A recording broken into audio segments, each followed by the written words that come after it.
He's been a commissioner of the UN AIDS Lancet Commission on AIDS, the right to health, and the Global Fund's Equitable Access Panel. I could go on. I could fill the entire evening with Michael Kirby's CV. He was awarded the Gruber Justice Prize in 2010. He's been patron of the Kirby Institute on Blood-Borne Diseases at the University of New South Wales. And in May 2017, he was invested by Japan with the insignia of the Order of the Rising Sun, Gold and Silver Star, in Tokyo, with an audience with the Emperor of Japan. Next to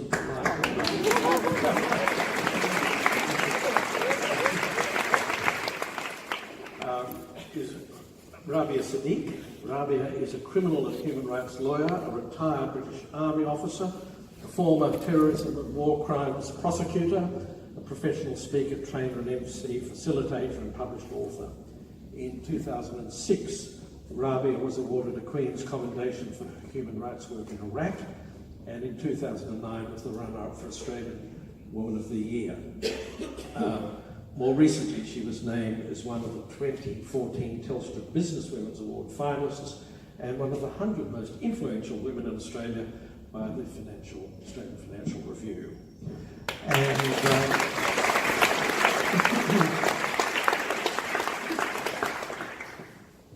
Sekai Holland, Senator, was the former Zimbabwean Co-Minister of State for National Healing, Reconciliation and Integration in the cabinet of President Robert Mugabe and Prime Minister Morgan Tsvangirai.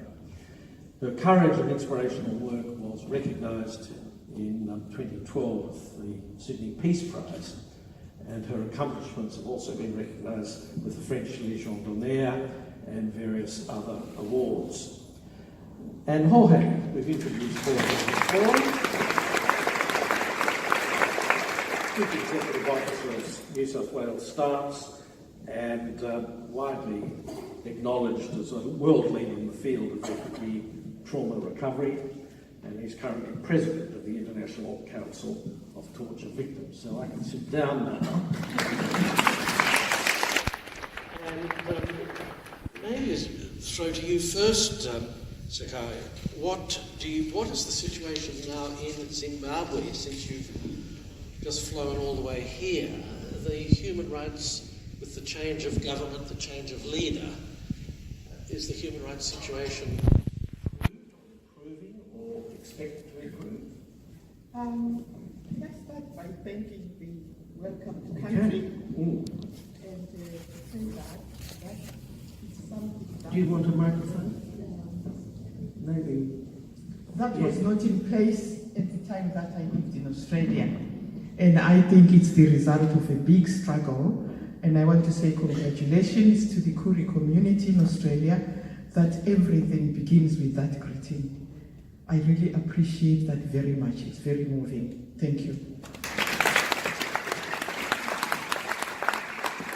I also just want to say, for me, this journey to Sydney this time, it's in salutation to all health workers in all capacities, for people when they are in any kind of physical, mental pain. Because finally, after 11 years, I think I'm starting to see that I'm getting well. And so, for me, and happily for many, Australia is a place of healing for myself personally. And when I arrived, felt I'm going to get my energies back, and I am getting them. So to your question, which everybody has in their minds, the situation in Zimbabwe since the 11th of November is like a new country in terms of two things. When you traveled around Zimbabwe, you always were faced with these roadblocks of the police demanding this and demanding that and actually getting money out of you. Those are not there. The second thing that we find is that people are really running their mouths any way they want. Freedom of speech, freedom of association, freedom of movement, freedom of expression, those are back. I think that the changes that are taking place are apparent to the elderly because we have seen other times and we can see the difference. For the young, and I can say this because we live with a lot of young people, the changes are too slow, but we keep telling them that in this world today, it's one universal place. There are very, very stringent expectations from the West that this group, the new authority, has to fulfill before they can actually do what their agenda is, and that is the elections. So all eyes in Zimbabwe right now are on the coming elections.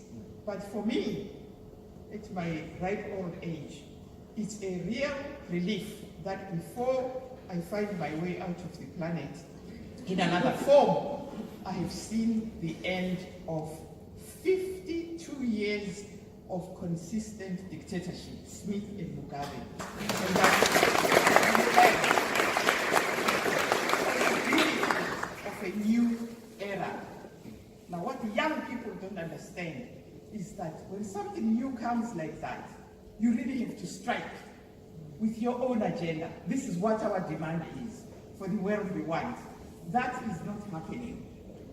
And our job as the elderly is to talk to all the different groups to say, what's your agenda? Put it forward now, particularly the young women and particularly the young men. Put your agenda forward because they will listen. Can I just ask you quickly about the military in Zimbabwe? Yes. Because one might have a confused picture there that they were in the pocket of Mugabe and doing terrible things. Has that changed? Right. I want to also say, as you get older, you know two things. Nobody is in anybody's pocket. You are born on your own, you die on your own, and that's how you live your life. No matter how close you are to people, you are not in their pockets. I know that now for sure. This is the thing. The group that took power was only able to do so because they are people who have lived through to see intergenerational conflicts that have never been listened to or resolved, where no plan has ever been made for this to be resolved. So I know, we are 75, that group of people who were 50 years ago in the hands of the gurus who were trying to mainstream African interests into the global until, of course, we got the Kissinger Plan of Action, which took us and derailed us from that path into the one way we are today. The group which has come in are people who experienced the assassination of the people who were the thinkers of where Africa was going. The leadership of that, of course, was Mwalimu Julius Nyerere. And I want to salute Gough Whitlam, because the first thing he did when he took power, he invited Mwalimu Julius Nyerere to Australia. And that's how we all got to come into view. And for that as well, I want to salute Meredith Bergman and the group that she leads here. And to say, we are a product of 50 years of that process that was brought in by Julius Nyerere and Gough Whitlam, because the labor movement at that time looked like it was going somewhere. But the Kissinger group, and now we have got Trump, they have always been there to actually ensure that these forward movements are taken back, but it must strengthen us to know that what is to remain on top. So I'm answering you that the boys, the 75-year-old, are the people who were being trained at the time of Gough Whitlam, at the time of Herbert Chiteko, to take power in 2000. Because of the Kissinger Plan, that didn't happen. We've got what we've got. And we are now in a position where we are looking at what it was that the Liberation War was about. Unfortunately, the tragedy in Africa is that information flows are blocked.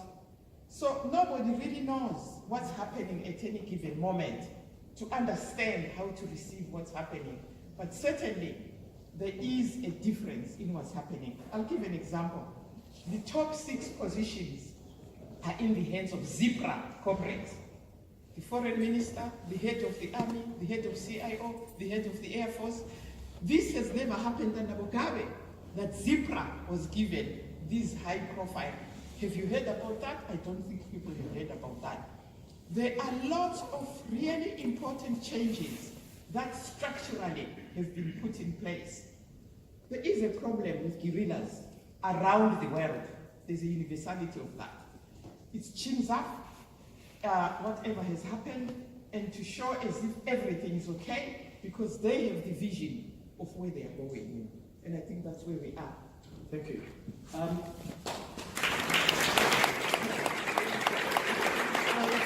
Let me ask the sound man, are we only allowed 2 mics on the stage here, or can we? No? Anyway, I'm going to ask you, Michael, if another corner of the world that you may be familiar with is North Korea, and you would have paid close attention to the summit in Singapore with the North Korean chairman and President Trump. Are you optimistic? Are you faithful? We had all these pictures of the smiling Kim, as though everything was splendid, but underneath, maybe nothing has changed at all. Well, it certainly is relevant that we should, on this night, when we think of the work of STARTS, reflect on North Korea, because North Korea is a place of torture. This is the report of the UN Commission of Inquiry on North Korea, and it tells many stories in the language, words of the people who had been tortured, of what they went through. And it called for the United Nations to respond to this problem. It was acclaimed in the Human Rights Council. It gathered a huge vote in the General Assembly, and exceptionally, it even was accepted on the agenda of the Security Council, which normally doesn't take matters relating to human rights. And so that was what the world's reaction was to the terrible sufferings in North Korea. There's a museum in Seoul, and it's actually a museum of the sufferings of the Korean people during the Japanese occupation. And it tells of the varieties of tortures which were inflicted. I remember 2 of them. The pigeon torture, pigeon. That's when your arms are tied behind your back and you're hung at a side or upside down for a very long period. That's the pigeon torture. And the aircraft torture is when your hands are forced out and you can't quite touch the ground, and you're constantly falling and then trying to touch the ground so that you can stand instead of hang. And all of these tortures are what is recorded in here. And in fact, one of the witnesses who came before us in the Commission of Inquiry was quite a good drawer, and he drew a picture of what it was like in the prison in which he had been held, the detention camp, of the torture in North Korea. Now, you would think that this report had never been delivered if you read the report of the 4-point agreement of the President of the United States, Donald Trump, and the Supreme Leader of North Korea, Kim Jong-un. There's no mention of human rights at all. And in fact, until that meeting, a condition which was laid down in the United States for a meeting with the President of the United States of a country which was developing nuclear weapons was that they had to agree, before they would even come within cooey of a meeting with the President, that there would be complete and comprehensive denuclearization, There would be verifiable denuclearization, and it would be irreversible denuclearization. They were the three conditions. But there was no mention of any of these things in the four-point agreement between President Trump and Chairman Kim. So, I'm actually torn. You asked me, am I optimistic?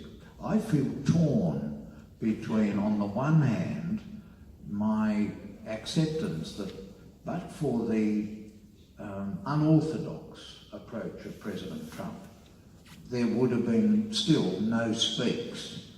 And there's no doubt that North Korea has now developed hugely powerful missiles and has at least 20, possibly up to 60 nuclear weapons. Of course, that's chicken feed to the 3,000 nuclear weapons, at least of the United States, which are in serviceable condition, and large numbers in Russia, smaller numbers in China, France, and the United Kingdom. But if I'm honest, I'm torn between my feeling that it's a good thing that they have met, because these weapons are just not big bombs. These weapons, one figure that I saw was that within the first day of the explosion of nuclear weapons, there would be 300,000 people dead, incinerated. The way in which the nuclear weapons have advanced is that the horrors of Nagasaki and Hiroshima are now expanded to an enormous degree, and this is the world we now live in. And the problem is that if you have tyrannical, oppressive and totalitarian leaders, then even the checks that exist in democratic societies don't really apply. And so, am I optimistic? Well, I can't really say I'm optimistic. Am I glad they met? Yes, I am glad, because the peril and danger is just too great. Do I think it will lead to denuclearization? I wouldn't put my money on it, but it's a good thing that they met, and maybe it will happen. There's one thing going for us, and that is that Kim Jong-un was partly educated in Switzerland. And so he spent formative years when his brain was expanding, seeing a country which is relatively free and which is committed to democratic ways. And he saw the gadgets. He reportedly loves gadgets, like all young people in Australia. He loves mobile phones. He loves digital technology. He loves the internet. He loves it so much he won't allow his fellow citizens to see it. He wants to keep it all to himself and to the elite. So I think there's been an unusual thing has happened. And I think just doing things logically were not getting us anywhere.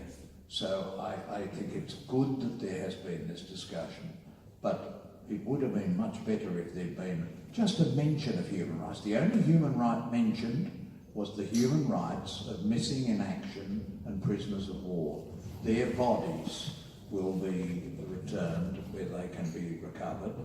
That means the only human rights that were mentioned by these two leaders were the human rights of people who are long since safely dead. And that's the world of North Korea. So we live in hope. It's good that they met. We hope there will be improvements. But the horrors of North Korea are here. We have always to remember when we think of that lovely smile of the Supreme Leader. This is the man who, within a very short interval of becoming the Supreme Leader, killed his uncle by marriage, Jiang Song-tek, who was the person who wanted North Korea to go down the China path, keep the role of the party, but make it an open economy and open it up to the world. and he appears to have been involved in the murder of his half-brother, Kim Jong-nam, at the Kuala Lumpur International Airport. So this is a regime, and this is a man who is not a lover of human rights, and that is a big problem when you have that situation. You were lucky you missed out on some of his special treatment, no doubt. But I take it his report is not available in, your report is not available in North Korea. No, but one good thing that the former United States administration did was it encouraged Voice of America to send it as far as they could past the jammers into North Korea, and the BBC also was encouraged, and they now have reopened their Korean service so that people who go to China come back with Chinese mobiles with an internet on it, and though of course it's extremely dangerous for them to do so, that gives access to the report. So there is a belief that it is spreading knowledge of how the world regards them, and that the United Nations has responded, and that the United Nations quotes the many people who gave evidence before our Commission of Inquiry so that they could speak to power. People are listened to, but how we act on it and how we get change in North Korea is a very big problem, but at least it's on the table of the Security Council, and we have to hope that something will be done, because that's what the world promised after the Holocaust. When there are crimes against humanity, which is what we found in many instances in North Korea, the world promised it would not turn away, as it did in the 1930s and 1940s. It would not turn away, but where the country itself didn't respond, the international community would accept the responsibility to respond to ensure human rights in that country, and that remains an obligation of the international community and in a sense of all of us. And that's why we must keep this report and human rights in North Korea at the forefront of our mind and not get carried away by a hyped up meeting. The story of Otto Warmbier, the story of 1 or 2 American nationals who were sent back to North Korea. That's the way American media presents this. I'm sorry and I regret that there must be accountability for Otto Warmbier, but it's just one case. I'm talking about a nation of 23 million people who are ignored and neglected and forgotten so far as the meeting in Singapore was concerned. So we've all got mics now, so feel free to interrupt, contradict or whatever. But Rabia, I just want to ask you, you've actually been a witness to war as a military person in Iraq, as a lawyer as well, as an agent for the Red Cross. Tell us your experience, if you can, about war and whether you see now in a place like Iraq, whether there's any hope or a future for human rights. Good question. I think one of the greatest learnings that I have come away with from the different perspectives I have had of bearing witness to war and torture and inhumane treatment, having experienced inhumane treatment and been a hostage survivor myself, is that the political is always the personal. That's probably been my biggest learning. So as a first-generation Aussie, I left this country in the 90s in order to follow my calling, which was to become a humanitarian lawyer. At the time, I thought I would have to leave Australia and that the real work to be done to help the voiceless and the disempowered was overseas. I joined the British Army as a means to an end because I wanted to serve on the front line and I wanted to help those that had no access to help, had no one being the voice for them. What I didn't bargain for having had the privilege of working on human rights programs in South America and in Northern Ireland and then in Iraq, was that I would then eventually, in a twist of fate, also come to not bear witness, not just share the stories of others who had suffered, not seek justice for them, but that I would also become a victim and therefore the shared lived experience of torture. When I then became a victim of not only the act that was committed by a member state who had invited me to their country to help their people, but then when my people and my government and my armed forces then ordered me to remain silent and to never speak of what I had been through. And when I was written out of history and then held them to account, I learned about accountability, and I learned that the political is always the personal. So when I left Iraq, having been an unofficial Red Cross agent, having been an unofficial intelligence gatherer as one of only a few Arabic-speaking legal officers, when I left Iraq, my next job was to prosecute some of the first British military war crimes prosecutions committed by soldiers and commanders of the British Army. That's when history was made in the United Kingdom. They assumed jurisdiction and they enforced the concept of command and control and military accountability. And so we had a series of prosecutions where soldiers were convicted of carrying out inhumane treatment, despite their defence being that they were following orders, where commanders were indicted and convicted of ordering inhumane treatment. And then ultimately, very slowly, eventually governments were, to some small degree, held to account for being the ones that had the agenda that informed those military orders. So for me, what was really interesting as a humanitarian lawyer, as a human rights advocate, as a victim, and then as a war crimes and terrorism prosecutor, was this whole irony behind who are the protagonists, the agendas, and this whole concept of accountability. So having learnt that from a decade and a half away from my country, of serving abroad in a number of different theatres of war and countries with very poor human rights records, I then come back to this country and realise that there is so much work to be done here. So if I may, I'd like to just bring the global context back to the local.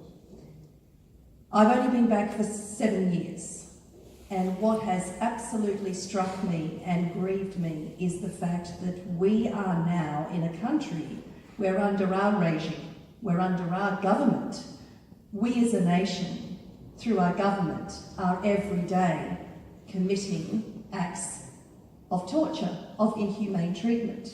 Every time we intern, we don't detain, because this is indefinite detention. Every time we intern someone that is seeking haven and protection,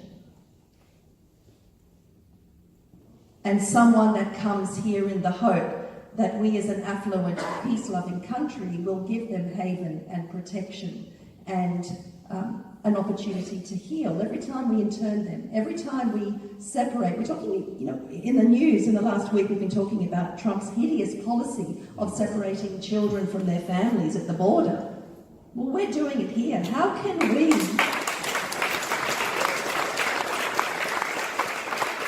Forgive me, for 25 years as a lawyer, I always swore I would never talk about politics. But having learned that the political is the personal, how can you never not? When we, as civil society, as members of a country that are deliberately, willfully and purposefully carrying out inhumane treatment, how can we stand aside and close our eyes? How can we look and say Trump and his administration in the United States are committing terrible acts of human rights abuse when we're doing it here? One of the other things that you learn when you are a trauma and a torture survivor is that there is an intergenerational impact of trauma, that trauma is carried down, and our Indigenous brothers and sisters bear witness to that because they are living that every day. until we as a country commit sincerely, wholeheartedly to reconciliation, we are doing nothing to address that either. So what I would say is there is so much work to be done here. I believe we are on the precipice of a beautiful revolution because we no longer trust or put our faith in our elected leaders to solve the ills of the world. We are seeing a beautiful movement around the globe where individuals are taking back their agency and where individuals are mobilising others to grow movements where we are taking back the agency and we are addressing the ills of the world and we are lobbying and we are advocating. And we are not immune from that. We might be the most isolated country in the world, and I live in the most isolated city in the world. But we now more than ever need to also take back our agency. And we need to work for those that can't speak in our country. We need to advocate for those that come to us.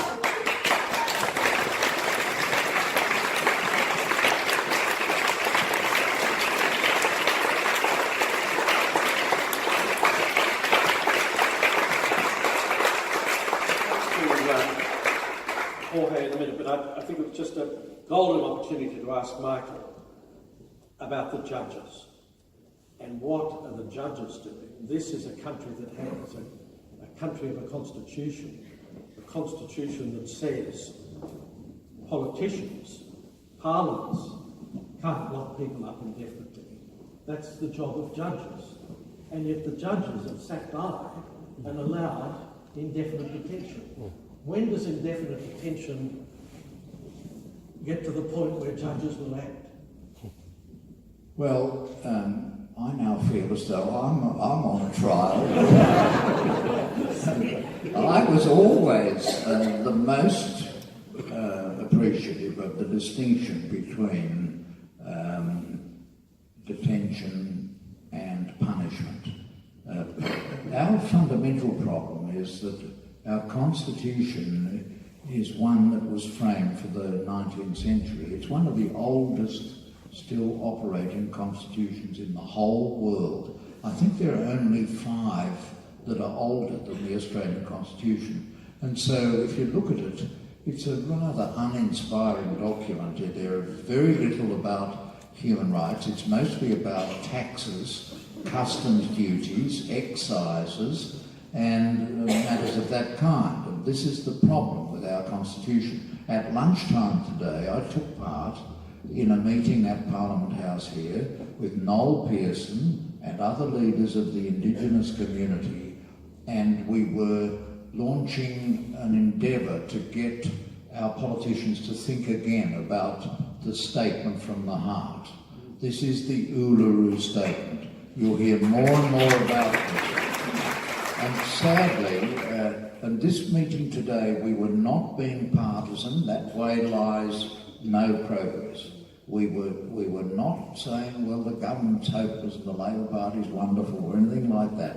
We were saying, please, intuition is an important source of judgment, but sometimes your intuitive response, when you hear all the evidence and the information, requires you to do more. And therefore, the object is that Noel Pearson and I spoke for, where the Aboriginal people have called for voices into Parliament, that it's not really asking very much. They're not asking for seats in Parliament, they're not asking for a veto of legislation, they're not expecting that they'll always be accepted and what they want, but to ask after 230 years that they be given a voice into Parliament, that wouldn't be a big thing to do. And likewise, to ask that people who have power see that if you detain a person for a very long time in a most inhospitable place,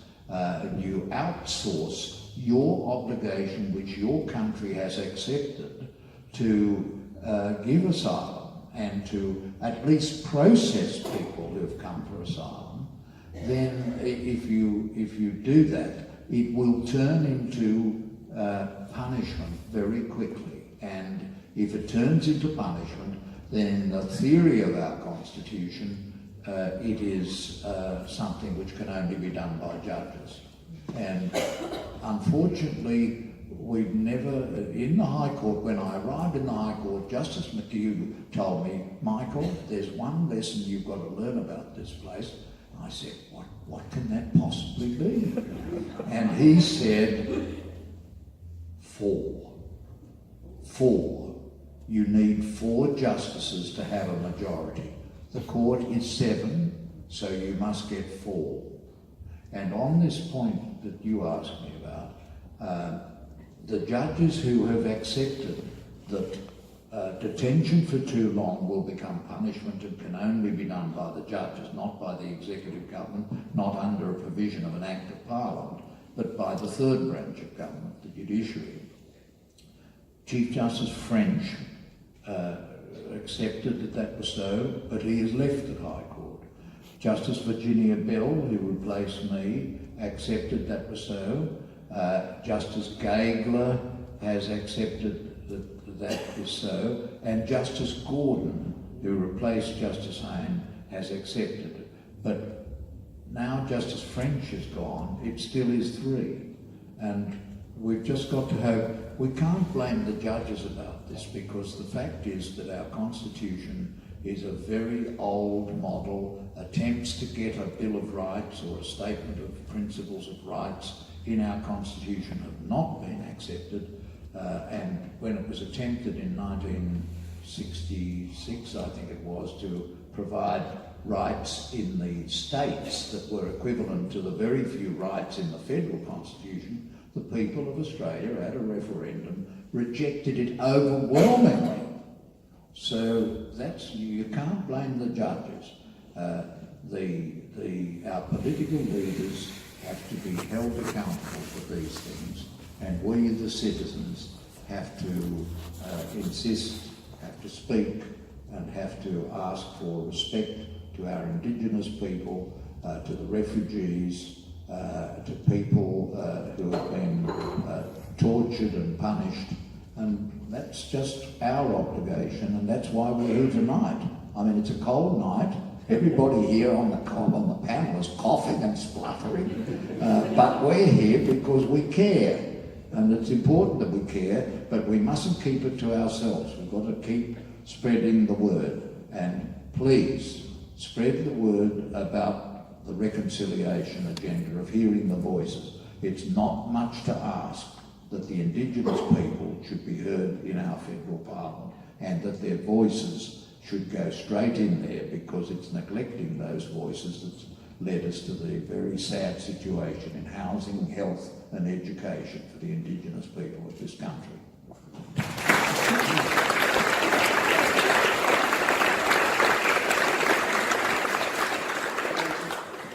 Very fascinating answer about, the court and the judges and the politicians. But it's half an hour. We haven't asked Jorge a question. I think it's time. So how would you bring the global, in a sense, to the particular, to this country? As Rami was talking about the particular treatment of people for whom we are responsible in this country, how does your global effort impact on that, if at all? I suppose, it's a sad indictment that Australia is actually at the front of efforts to provide rehabilitation to people who have survived torture. It's one of the few countries around the world that recognizes that it is imperative for people that have survived torture, that we have welcomed as refugees, to actually receive treatment that enables them to overcome that. And that argument is being made on human rights basis, but also very much on the economic and social basis, that unless people are able to overcome the impact of torture, they're not going to be able to join a society, they're not going to be able to contribute to society. And must say that politicians here have supported that in a way that, basically is not the case around the world. Like, for example, in the States, a country with, of course, much bigger than Australia, which have much bigger population of refugees and therefore torture and trauma survivors. The amount of public money that goes to support rehabilitation is not that much bigger than in Australia. And it's not that we have more money than we need, quite the opposite. It's just that it's actually very few countries around the world that actually take that seriously and recognize that unless you assist people, they're not going to be able to get on with their lives. I mean, clearly, there's a dichotomy in that sense in Australia, because at the same time we probably have some of the best, experiments in learned helplessness. As Rabia was talking about. I mean, we construct circumstances in which people are absolutely denied, any locus of control over the decisions, and that is to people that are basically are characterized by having had the courage and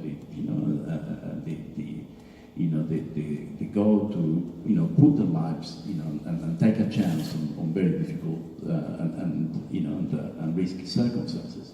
For those people to be left in a place where there's hardly any information, where there's no chance to actually do anything to affect the lives and the direction of their lives are taken, it's absolutely destructive, for the mental health. It does seem, that human rights are in retreat, in a way. And when you have people like Trump saying he supports torture, waterboarding is nothing, there are other, even more extreme things he could order, that the United States withdraws from the UN Human Rights Council, that he appoints Gina Hasbel, a well-known torturer herself, as head of the CIA. These are all very disturbing signs from what was once a global leader in setting a standard for humanity. Do you agree that human rights are in retreat? Look, not everywhere, but sadly in many places. The election in Turkey, it's a sign of that, but many places in which we have made a lot of advances in the fight against torture and in retreat. But more than anything, what we also have is a lot of countries that are looking more inwardly, and therefore they're neither pursuing human rights goals nor funding, the work, the aftermath, which is what we're involved in. So I think there is a crisis, and it's a crisis of apathy, because after all, those people are voted in, and they voted in many cases in democracies. But I mean, what's I suppose really worrying is that the leaders of the so-called free world, in many cases, are given almost like a free ticket for countries where totalitarian regimes have always been the norm, and have very in many cases very frail democracies, to actually go back to using more violent and more repressive methods to control the situation, and that inevitably leads to an increase in torture around the world, leads to an increase in displaced people, which is what we're seeing, the dramatic upsurge of the numbers of displaced people around the world. So, Sekai, could I ask you, have you got your little mic there? Yeah. Writing the answers before you. What about the perpetrators? Do you think they, in your experience, having been subject to perpetration, do you think they need rehabilitation? I think that the important thing to realize about torture is that every society, this includes Australia, the United Kingdom, the United States, has an infrastructure of violence that has kept societies in the way they function to this day. And I see the peace movement as those that are trying to develop the infrastructure for peace, to replace the infrastructure for violence, because perpetrators are tools in that system of the infrastructure of violence. And they, when we were being tortured, what was really important for me was the recognition of how this was a job for them. When we were there lying down with broken legs, broken arms, broken ribs, they were saying to each other, have you picked your $1 million? This is in Zim dollars. You must do that before 2 p.m. because they're closing the offices. And this is in between beating us up. And we started laughing. Really, our torture was something else. Because we thought, no, this is a job. And the point I'm making here is this. If you look at torture personally, we do not move forward. I came to Australia this time to pay tribute to health workers, to families of torture survivors, to neighbors of torture survivors, to communities where torture takes place. Because we never thank these people. I remember when we arrived here, the way my daughter and our son, our daughter, our son, and our grandson were in shock because they never understood what we were doing in Zimbabwe anyway. And of course, they were quite upset when we went back. But the people in Zimbabwe themselves didn't want us back there because they didn't want to see us tortured again and doing all the things that have been done. So it's the systems that we need to understand. We must work towards eliminating and replacing them with civilized institutional support for humans. Now, what I was writing is very simple. It's this, that I'm answering to your point about refugees. The reason I'm in Zimbabwe, and I work from there, is that, of course, my husband came home, fell in love with my family and the country, and wants to live there. But the more important thing is, we must make those countries where people are coming from livable. And that's our obligation, the people who are there, to do that.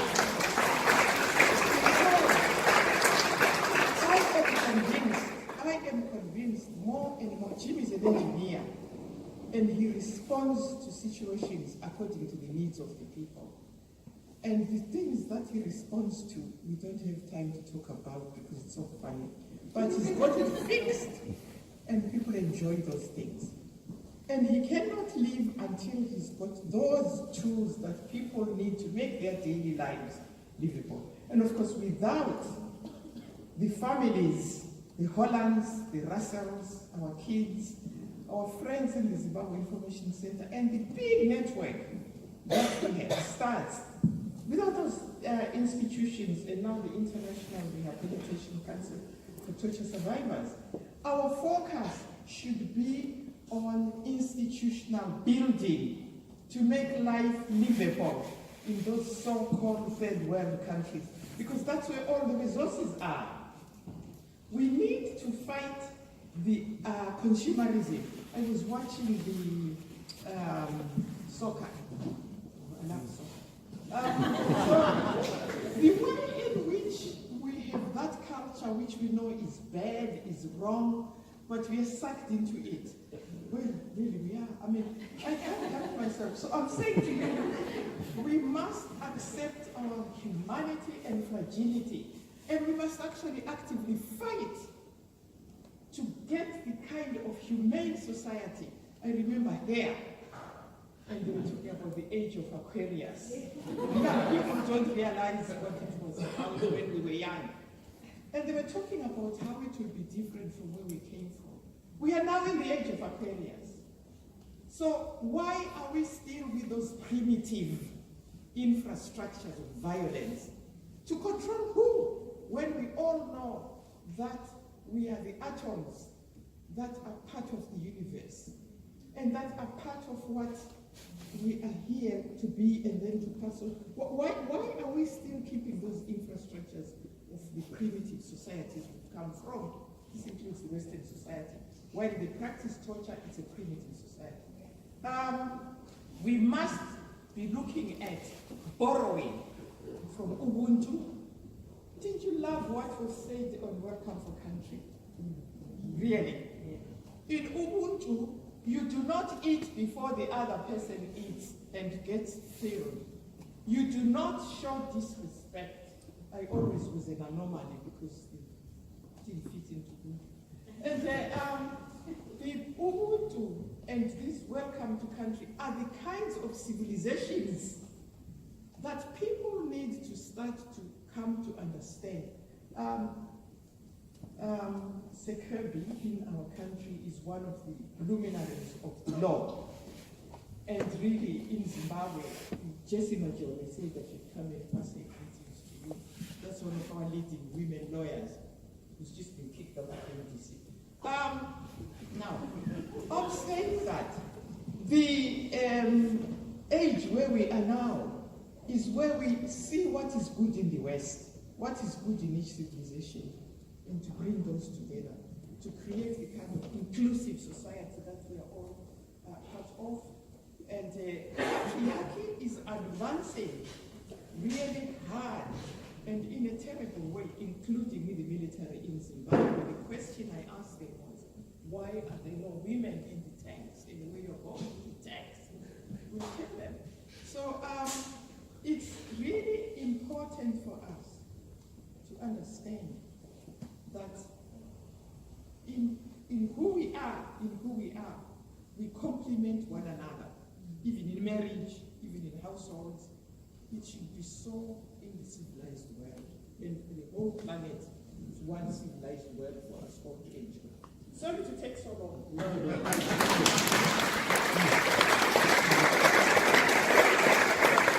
So we're going to have questions shortly, proper questions from the audience. But Rabia, look, you're going to. I know,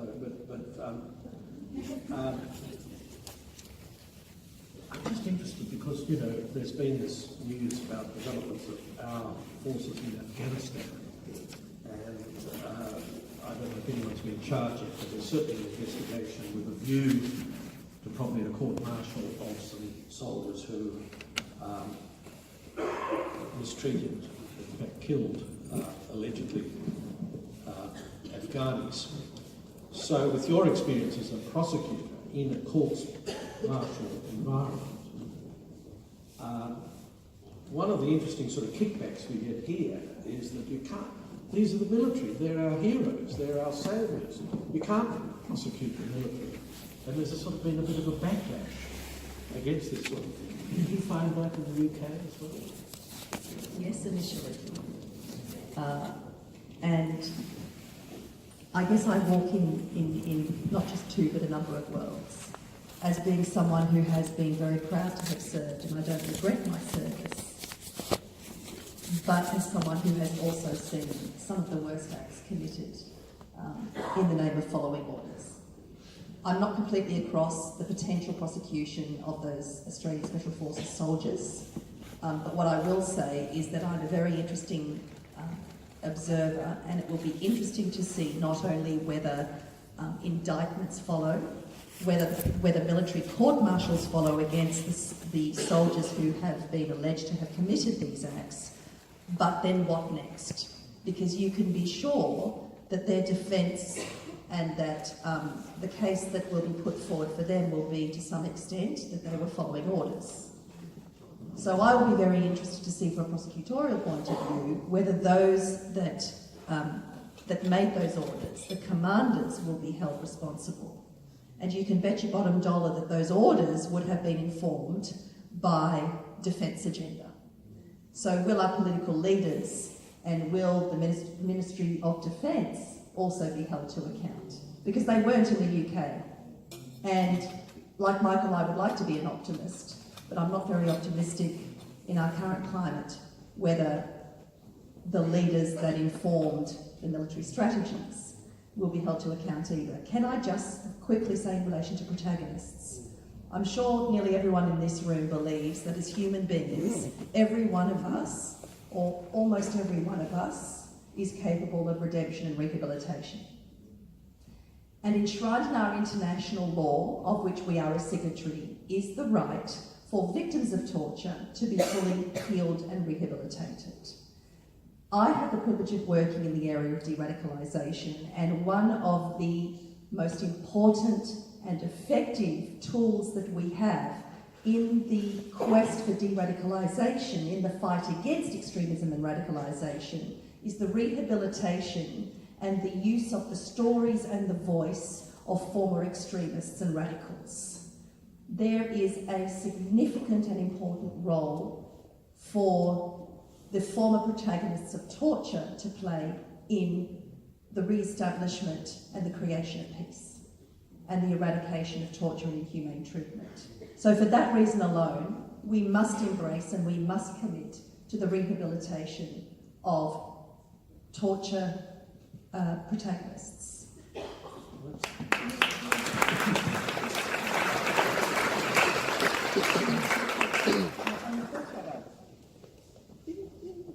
When countries are really sophisticated in their torture, family members are used to torture family members.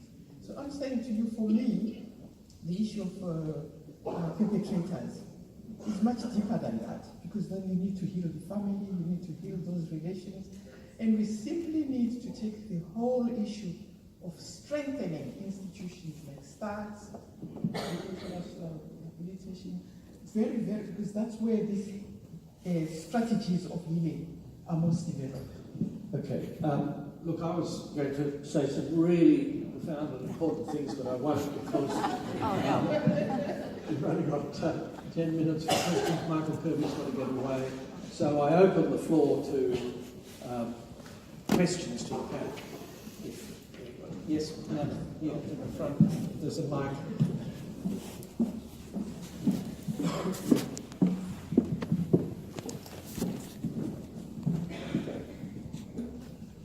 Thank you. Thank you for this tremendous discussion. To Michael Kirby, the question of the Bill of Rights, it seems to me, if we had a strong Bill of Rights here in this country, the situation in relation to refugees, in relation to Indigenous Australians, in relation to our civil liberties, just wouldn't be possible.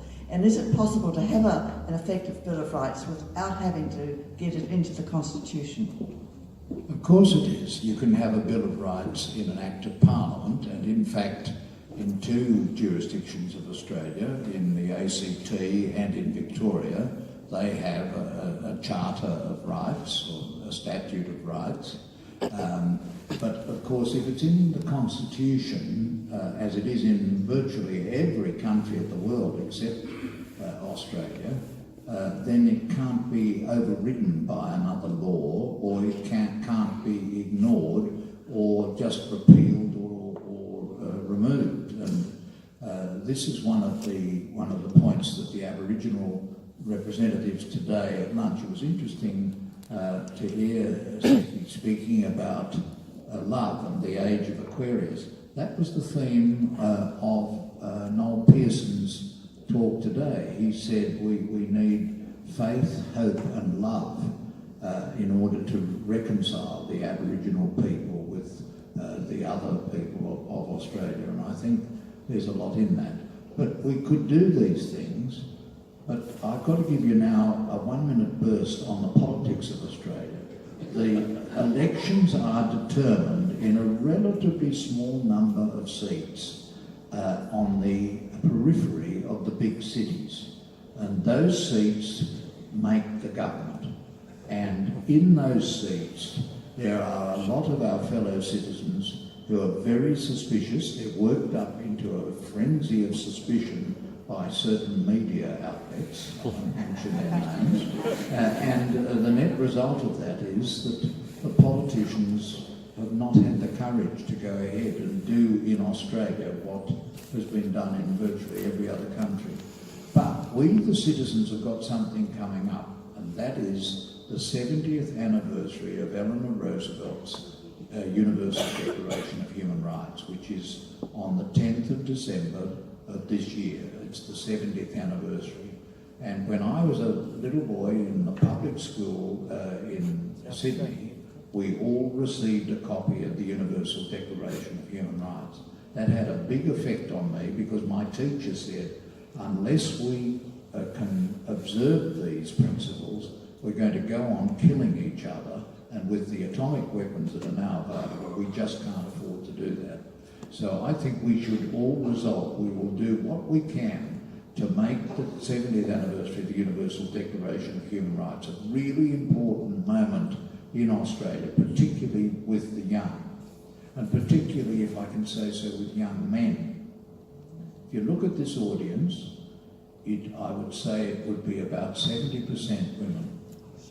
Where are the men? You know, where are young men engaging with and being committed to the Universal Declaration of Human Rights? We've got to make this an important agenda for 2018. December the 10th is the date.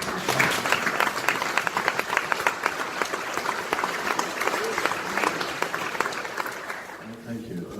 I want to thank all the members of the panel for their wisdom.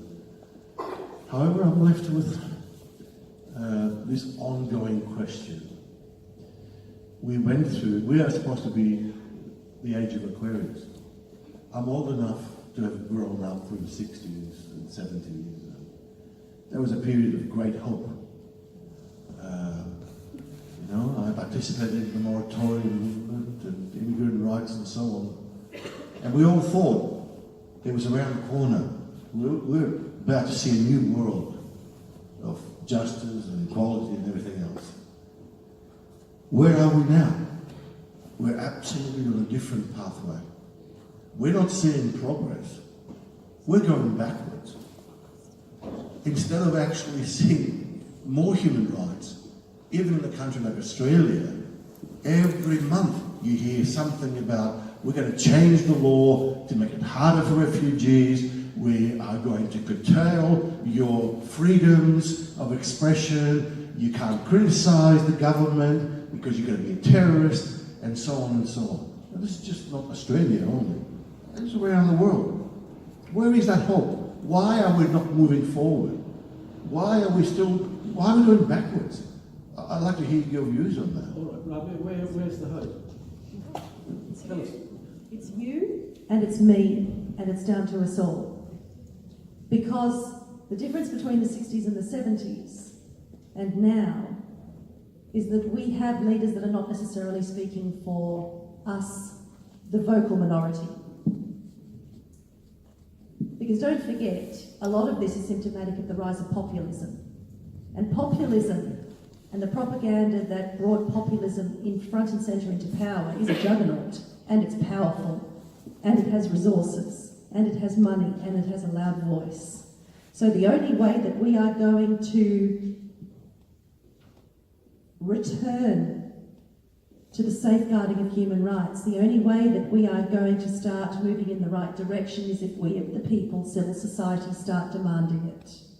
And not just looking to our leaders and our government to do the right thing. We have to take back our agency, in my humble opinion. And we have to mobilise, and we have to demand better of those that we have elected to serve us. So it's down to us all. And if you remember, in the 60s and the 70s, we embraced that because we took to the streets and we spoke loud. And we are all standing on the shoulders of those that came before us in those decades of hope. So we need to get brave again, and we need to open our voices again, and we need to take to the streets, or we need to write, or we need to share the story. We need to courageously share our stories and demand better.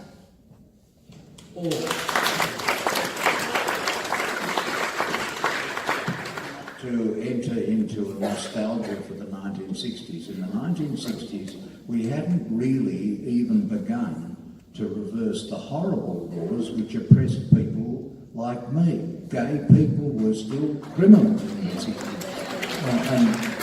But it is true that there were people who were talking about it and moving about it. And one of the things said today at the meeting at lunchtime was the biggest condemnation of Australia would be if we didn't even have the courage to put forward a proposal for the Aboriginal recognition in our constitution because we just didn't think it would happen. Sometimes you You've got to be brave and you've got to do things, even though you may not succeed at first. You've got to remember that you've got to give it a try. That used to be an Australian principle, and I hope after lunchtime today that there'll be much more dedication in this country to be a bit bolder, especially on behalf of the Aboriginal people. Peter Dutton has said the trouble is there are too many judges who are civil libertarians. Well, I was a member of the Council for Civil Liberties. My brother David was a member of the Council. We both became judges. It's a good country that chooses some of its judges from the Council for Civil Liberties. All of you should join the Council for Civil Liberties and join other organisations, civil society. There's time for one more question, a short, sharp question from the lady standing up. Thank you. Hi, Holland. It's wonderful to be in the same room as you. I think I met you in the 70s. I don't know if it's through my father, Frank Engel, was Australian Council of Churches.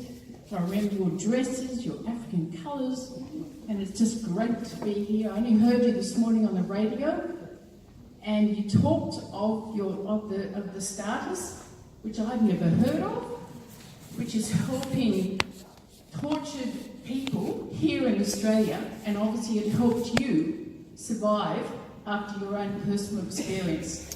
And I think a lot of us don't even know of this organisation, and obviously Australia is now torturing people everywhere, on Manus and Aboriginal communities. I'd love you just to say a little bit more about this organisation. When did it start? Right. I want to just say thank you very much for that. The world has made huge achievements, big achievements, and we don't see them because we're enjoying the things that have come up from that. But the world works on going forward and coming back, but you don't lose what you've achieved. On STARTS, I'd never heard of STARTS myself, and what frustrates me today is that even Australian professionals abroad don't know there is an institution called STARTS.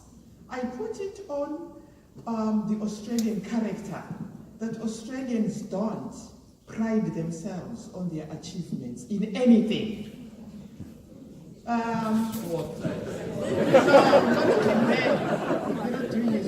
Right. So let me give you this thing about STARTS. There I am tortured, and the Australian embassy is forced by the noise from Melbourne, from the Aboriginal community, from people in Zimbabwe information, so from all my friends, from everybody who is really disgusted with being tortured. And so Bob Woods,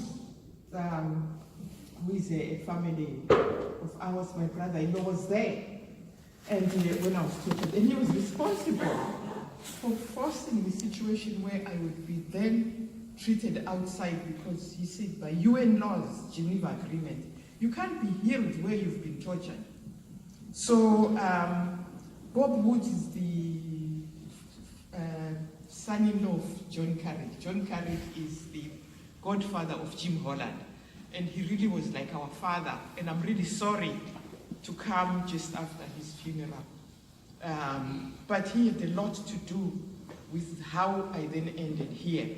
So Meredith Bergman goes off to look for somebody who really knows how to deal with torture survivors. Because one of the requests I've made in Harare is that I want to think again.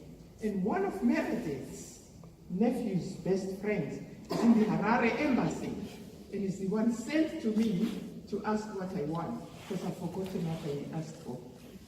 Woods comes here, and from different political spectrums, looks for the best psychosocial support analysts that there will be in Australia, and both come out with the same person.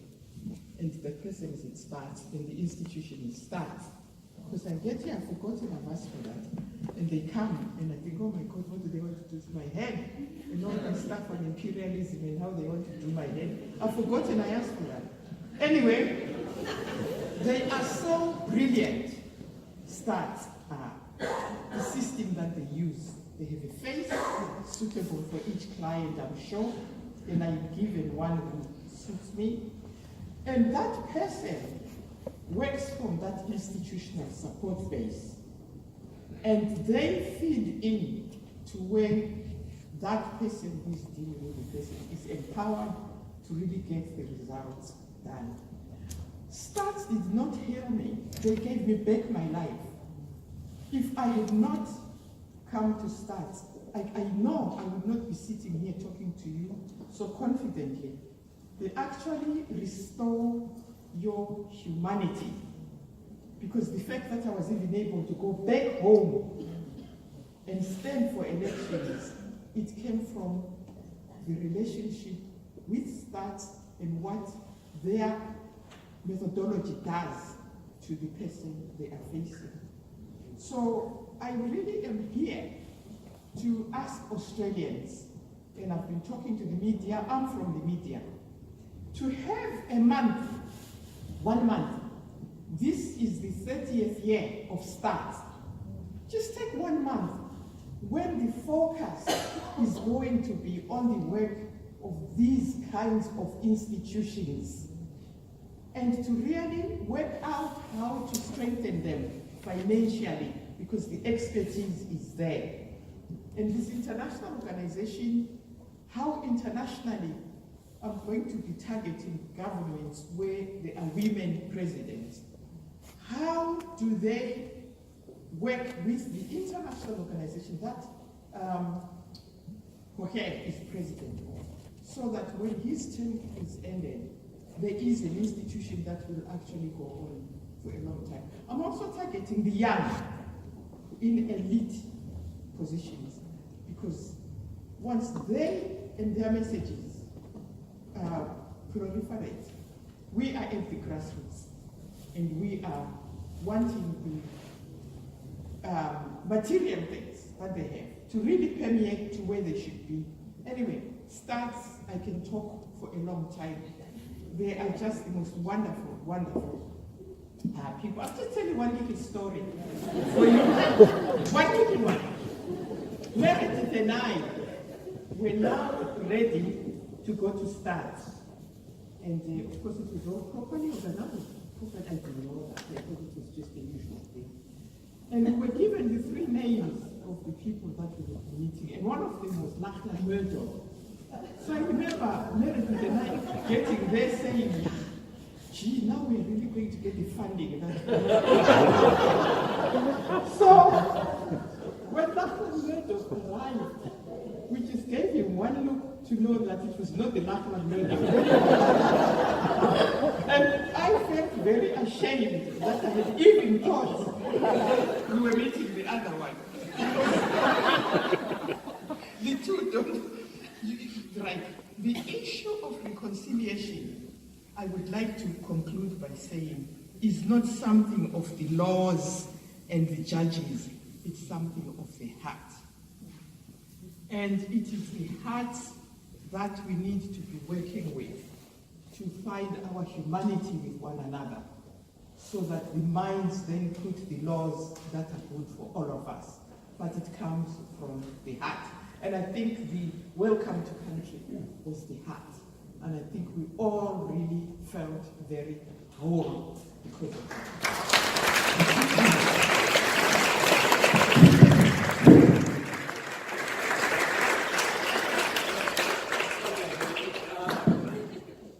Thank you very much. Thank you for joining us on this. So, you know, the International Day of Support for Victims of Torture. It's been a terrific discussion. I'm sorry we ran out of time for any more questions, but I invite you to go to the stall to have a look at the program for raising funds for supporting life after torture, which is over there. And I do have one more announcement, which is from the International Conference on Human Rights Education,